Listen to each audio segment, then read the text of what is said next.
Welcome to Duckland!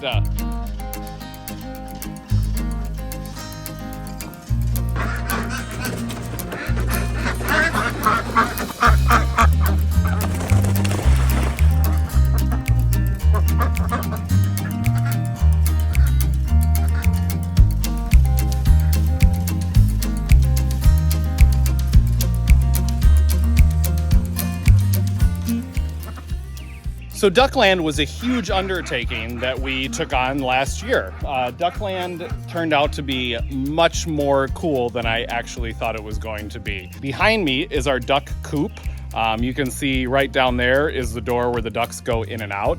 And back here is Duckland. So we'll give you an overview from overhead so you can kind of see the layout and how it works. So up above Duckland, and when I talk up above, it's this higher water table here, is our 3-acre pond that we have here behind the house. And all of the water from this pond goes through this drain right here.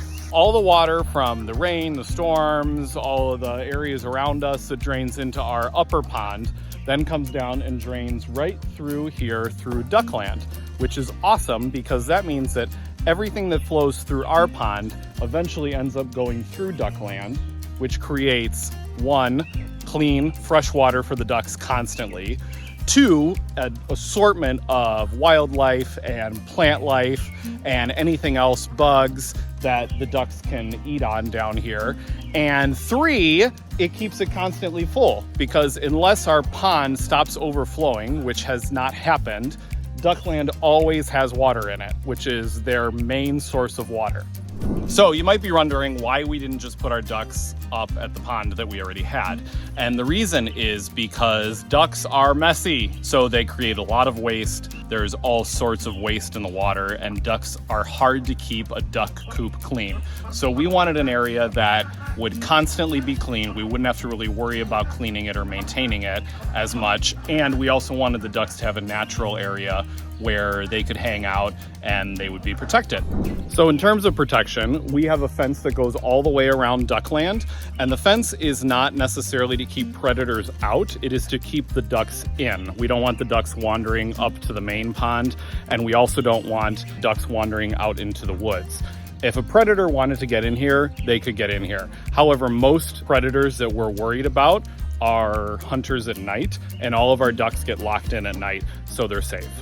So the one issue that we have had with Duckland is that we've had an erosion problem. So when we added these culverts in here, we kind of dammed up this area to create this little pond for the ducks. During the spring thaw and during winter when we had a lot of rain, this whole area flooded and some of the outside edges of it started to erode. So what we did was we added a seawall, I guess is the best way to describe it, but we added a retaining wall here so that it will hold the dirt back. So this wall here is running around this whole side of Duckland now because up until about a month ago, all of... Not helpful. So up until about a month ago, all of the dirt behind this wall had eroded away and the water was almost all the way up to the structure. So we had to quickly figure out a solution to kind of keep the dirt back where it is now. The other thing we did on the other side is that we added riprap along this side here to hold the dirt back. And this gate on this far side here is actually designed as an emergency overflow. So when the water volume exceeds the amount that these culverts can handle, it flows over where the gate is and goes basically right through that area and down into the creek. So we have a culvert system that usually works about 11 months out of the year, and then when it gets really high in here, that overflow kicks in and the water flows out that way.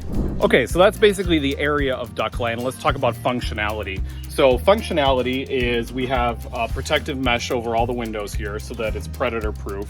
We built the entire structure on a deck on piers, so nothing can come up from below. And then our door here automatically closes at night. So this door is controlled by this actuator, which when we push the button here, it closes, but it's normally on a dusk to dawn sensor. So this door closes at night, it opens in the morning. The ducks aren't really super great about getting in at night, so we do have to come down here and make sure they get in every night. However, that door doesn't open again until the sun comes up in the morning, which keeps them safe inside. So here's the back entrance to Duckland. So when we go inside here, you can see the inside of our duck coop is pretty simple. We have plywood walls, everything is insulated, the ceiling and the walls are insulated. It's not heated, but the insulation kind of helps maintain heat during the winter because the ducks are like little ovens. They create their own body heat. Ducks just keep this area warm. In fact, if you come in the winter, it's very humid in here because when it's all closed up, it does get a little warm in here during the winter. We have little nesting areas for them. So they have a dog kennel igloos that they like to go in and lay eggs. And they also lay eggs in other areas in the coop here too. So you can see over here, usually in the corners, is where our ducks lay their eggs. So the eggs are the product that the duck produces. We don't really have any animals on the farm that don't produce a product. So the ducks produce eggs, the eggs we sell in the farm stand. So in terms of daily maintenance, the only thing we do is we come out here, we fluff the bedding every day, so we turn it so it doesn't get very wet, because ducks obviously are wet animals. We fill their food bin, so they have a gravity food bin that they eat out of, and we have a duck food that we feed them and we fill in here. And we collect eggs. So everything else is pretty maintenance free. We don't have to supply any water to them inside of the coop. That helps keep the coop really dry, and they have access to water all day long. So when they get locked up at night, they do not get water. And then in the morning when they go out, they have access to water the whole day. So the other cool thing about Duckland is during the winter, this area obviously freezes. So the way we kept that from happening is we installed aerators in the water here. So these have air lines that run to a compressor, and those air lines and bubblers keep the water from freezing during the winter. Even when it got down to -4, -7 out, there was still holes in the water for the ducks to be able to access and swim in. Thanks for joining us for our tour of Duckland. If you have any questions, let us know. We are on Facebook, Instagram, TikTok, and obviously YouTube. Like and subscribe, and follow us for more interesting and exciting farm content.